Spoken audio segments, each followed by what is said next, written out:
Hey, what's up, guys? Brandon of the Raptor Vision. So after the Matoy interview, I like that. I like the format. I like the way it looked. I like the content. So I decided, man, I'm gonna practice a little bit with a couple of deer that I've killed. Kind of walk you guys through that, get better at that interview and that explanation, so that going forward, I'll know what kind of questions I want to ask and how I want the format to look or whatever. So figure I'd break down the hunt for the elusive 11, 12, 13 buck.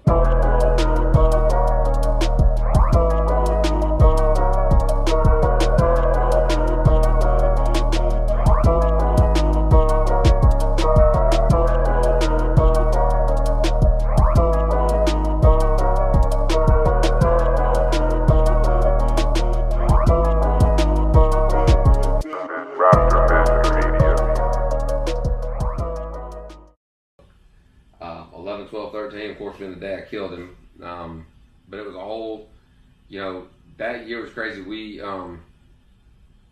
planted a food plot behind my buddy's house. We were monitoring it with a trail cam. We had one big picture of one big 6-pointer, like a 16, 17 inch wide 6-pointer, old deer. But that was it, really. But we were seeing a lot of tracks. The camera that we had back then was an old stealth cam. It took like 8C batteries or something, it'd take 100 pictures and be dead. But we never did. We never saw this deer. We never saw any other real good deer besides that 6-pointer. And going into the season, I didn't really care, man. I'm not much of a horn hunter guy. If it gets my heart going, I want to shoot it. That's the way I've always hunted. If it gets my heart thumping, I want to shoot it. I want to shoot it. Like, I don't care about none of the rest of it. Keep the politics. That's just the way I feel about it. So anyway, I'm hunting my recurve, and I think I killed a couple deer that year, and then the gun season set in, but we weren't seeing any bucks. We had tracks, and when we finally just got tired trying to keep batteries in that camera, we just said the heck with it, and we would just hunt when we could. And we were seeing mature deer tracks in the food plot, but not seeing the deer. So I was hunting behind the food plot a lot. That was like my little sweet spot, and I checked the whole property and didn't really find a true staging area, like, somewhere where it was tore up with rubs. This is going in November. Somewhere it's tore up with rubs, fresh signs, scrapes. I found a couple here and there, but nothing like I really wanted to find.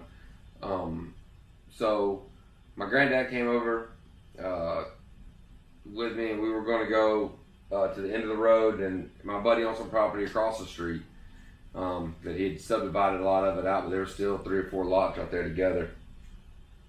And I said, let me check right here. Notorious place for sign way back when I've hunted this place my whole life.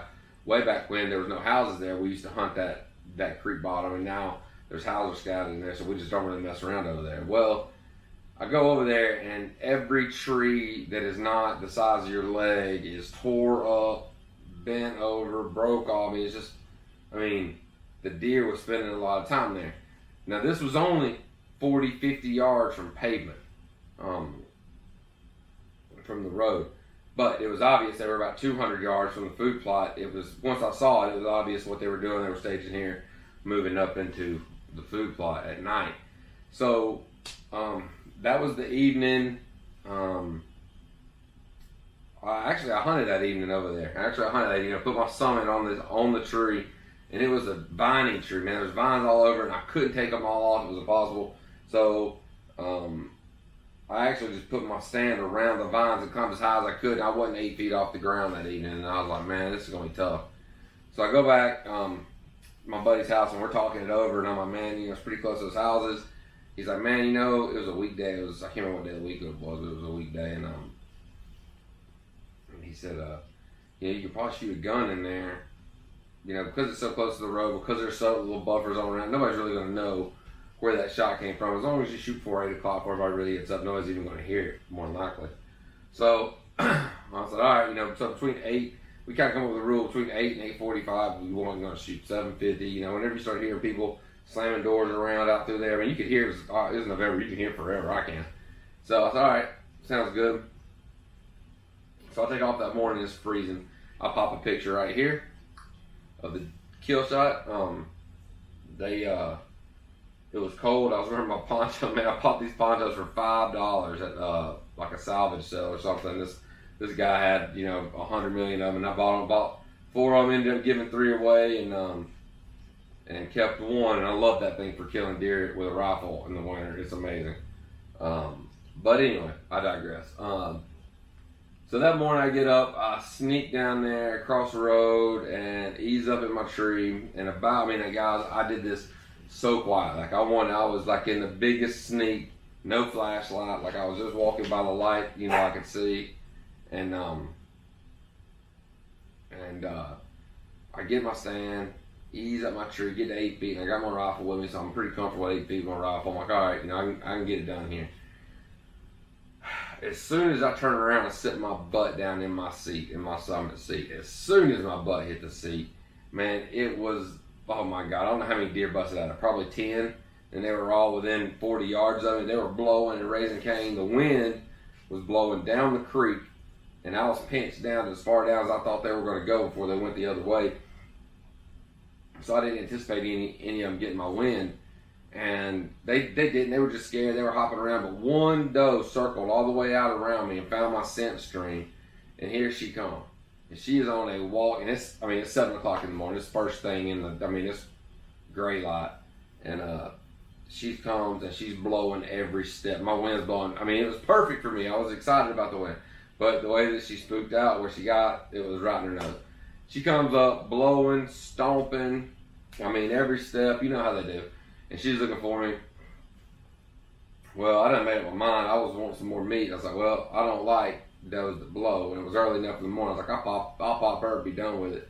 And not even have to worry about this no more. So I have my scope turned. She's harded up. I have my scope back behind me, right in here somewhere. By the, and if you're looking off the tree stand, I probably had it about 7 o'clock, right here behind me, about 15 yards. And she's blowing, stomping, smelling, looking, snorting.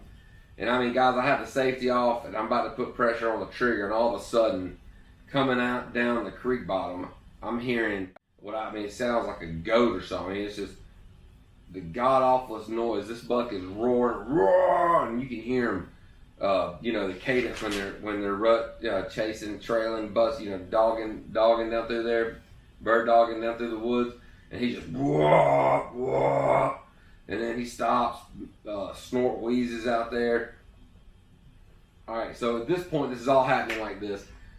This deer's coming in from 2 o'clock. I'm turned to 7 o'clock, 6 or 8 o'clock, 7 o'clock, something like that. I'm back here. This deer's coming this way. I'm 8 feet off the ground. I'm like, there's no way I'm going to be able to turn. This doe's going to bust. He's going to see me. Something's going to happen. There's no way I can turn this rifle all the way around. And so I'm just kind of sitting there waiting on it to develop, and all of a sudden the doe busts, and the buck sees her. And guys, I couldn't make this up if I wanted to. He walks behind, kind of runs right behind my tree to right where she was standing. Never moved my gun, looking through my scope, pulls a full lip curl right in the scope. 15 yards, I'm 8 feet off the ground, full lip curl, and I shoot him. And it was over right there, 7 o'clock in the morning. It was all done. But the things that are important to me about how the techniques or whatever, the way that this deer died, we didn't know he was there. I don't care. I'm not a big particular deer hunter necessarily. As long as it's a good deer, I'm going to shoot it. But just being open-minded. Know that if you've got a big food source and you've got nighttime tracks, that they're staging somewhere. Just because it's where you think they should stage or where you think they're going to stage, it doesn't mean that's where necessarily they're going to stage. Some big German Shepherd's toes walking on the floor. Anyways, that doesn't mean that's where they're going to stage. Be open-minded. Go look. Don't be afraid to make a November adjustment. Especially us guys that don't have big leases and we're just hunting when we have time. Be flexible and don't be scared to look by the road, because I find that pavement is a big funnel. Most of the time, deer ain't gonna have 100-yard stretch that they're gonna just randomly cross in. They're gonna cross in 2 places in that 100-yard stretch, and there's gonna be a trail. And that's what they're gonna do.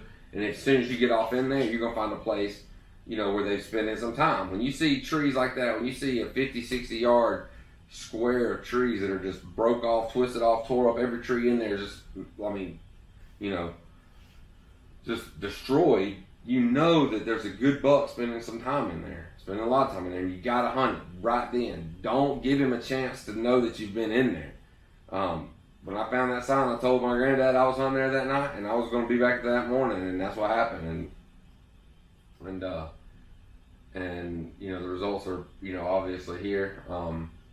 Shout out to Brant Booty. Brant Booty's taxidermy for the mount. It was a beautiful mount. I was unemployed when I shot him. I didn't even save the cape. I was so poor, I just cut the horns off of him, and you know, just threw him in the corner. And Brant saw him, and he was like, "Man, you gotta let me mount it. It's a beautiful deer." So I did, and this is what he did, and blew my freaking mind when I seen it. But great job. Now, here's the bonus story to this. You probably ask, why is this little dink laying here? I told you, I don't care about score. I shoot deer. If they make my heart pump when they come in, I'm gonna kill them. Well, this deer, the next year, I was hunting behind my parents' house, and I was freezing to death. And before daylight, I had a big deer run across the ridge in front of me. And the only reason I know that is I heard him grunting. And I mean, you know, you can tell when a mature deer grunt. And he runs into the thicket, and I don't, you know, nothing ever happens. And I'm like, all right. So come, you know, 9 o'clock, I'm in this holler, and it's just not getting sun. I'm freezing to death, and I decide to get up and just kind of ease over there where that buck was and just see what happens. Well, when I got down to this like fire break kind of thing, I was looking for a tree to climb in there so I can hunt on my climber, because then I'll get sunlight quicker. I'll be warmer and I can stay longer.